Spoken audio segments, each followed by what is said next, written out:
Karakteristik siswa di sekolah yang berasal dari berbagai suku, latar belakang sosial dan budaya, sejalan dengan terwujudnya implementasi kurikulum Merdeka, sebagai bentuk dalam memenuhi kebutuhan belajar anak yang beragam dengan pembelajaran berdiferensiasi. Anggapan matematika adalah pelajaran yang sulit dan menyeramkan adalah tugas besar guru untuk dapat merubah mindset tersebut. Saya Randy Novan Saputra, guru matematika di SMA Negeri 1 Sentani. 18 tahun yang lalu, saya dididik di tempat ini oleh guru-guru hebat hingga saya bisa sampai pada titik ini. Semenjak saya mengabdi di sini, telah berusaha mengerahkan seluruh tenaga dan pikiran untuk mendedikasikan diri dalam berinovasi, memperbarui strategi, mencoba hal baru dengan teknologi, dan berefleksi untuk Papua, khususnya SMA Negeri 1 Sentani, dalam mewujudkan Merdeka Belajar. Hal utama yang saya lakukan adalah mengubah mindset bahwa matematika sulit dan menyeramkan. Sebagai seorang pendidik, harus dapat menyingkirkan mindset tersebut dengan pembelajaran yang asik dan menyenangkan. Saya juga menerapkan pembelajaran sosial emosional untuk mengembangkan sikap dan keterampilannya dalam mengelola emosi, membangun hubungan yang sehat, menetapkan tujuan, dan mengambil keputusan dalam hidupnya. Di awal pertemuan, saya melakukan asesmen.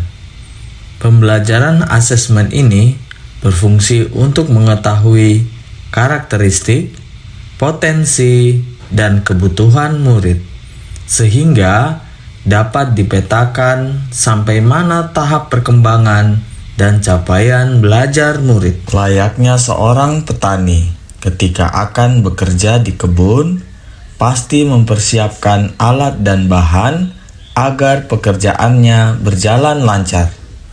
Begitupun saya sebagai seorang guru. Sebelum memulai pembelajaran, media pembelajaran yang disiapkan harus beragam, sesuai kebutuhan belajar murid. Agar materi matematika yang lebih abstrak mudah difahami, penggunaan alat peraga dapat mempermudah guru dalam menanamkan konsep pada murid. Begitupun video pembelajaran dapat terus dipelajari di mana saja, kapan saja, ketika murid membutuhkannya untuk bahan pelajaran. Salah satu tujuan pembelajaran pada materi limit fungsi trigonometri adalah murid dapat menentukan nilai limit dari fungsi trigonometri. Pada penyampaian materi sebelumnya, guru sudah memberikan cara cerdik. Hanya dengan melihat soal saja, murid dapat langsung menjawabnya. Cara seperti ini yang biasa saya lakukan untuk menarik perhatian murid agar senang belajar matematika.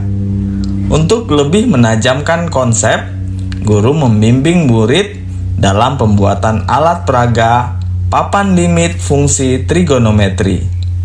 Terlihat murid menjadi pembelajar aktif, pembelajaran menjadi interaktif, memberikan kesempatan murid memanajemen sendiri kegiatan atau aktivitas penyelesaian tugas, sehingga melatih murid menjadi mandiri.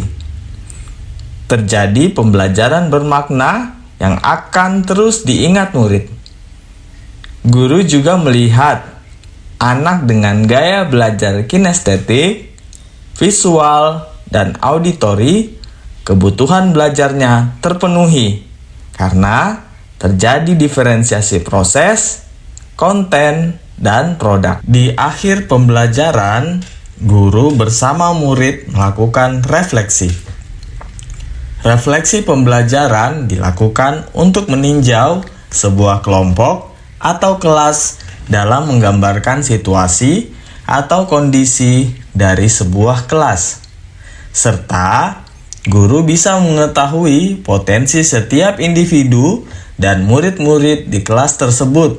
Dengan begitu, guru dapat meningkatkan kegiatan evaluasi berlanjut dan berjenjang. Sedangkan manfaat refleksi pembelajaran bagi murid yaitu untuk menyalurkan ungkapan proses pembelajaran yang sudah dilakukan. Apakah sudah baik atau masih kurang? Ini dapat melatih kepercayaan diri murid untuk mengungkapkan pendapat serta memperbaiki kegiatan belajar sesuai dengan minat dan metode yang mereka inginkan.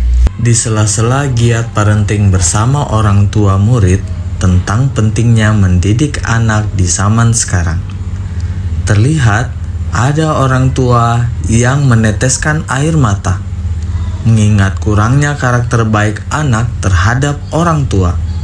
Untuk itu, kami juga terus berkolaborasi menjalin komunikasi aktif dalam membersamai anak-anak untuk mencapai cita-cita yang diinginkannya. Sebagai guru penggerak, berbagi praktik baik dalam pembelajaran kreatif dan inovatif saya lakukan agar bisa saling sharing, meningkatkan kualitas pembelajaran di kelas.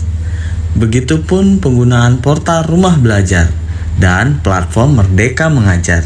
Kami bekerja sama dengan Dinas Pendidikan, Perpustakaan, dan Arsip Daerah untuk disosialisasikan kepada guru-guru.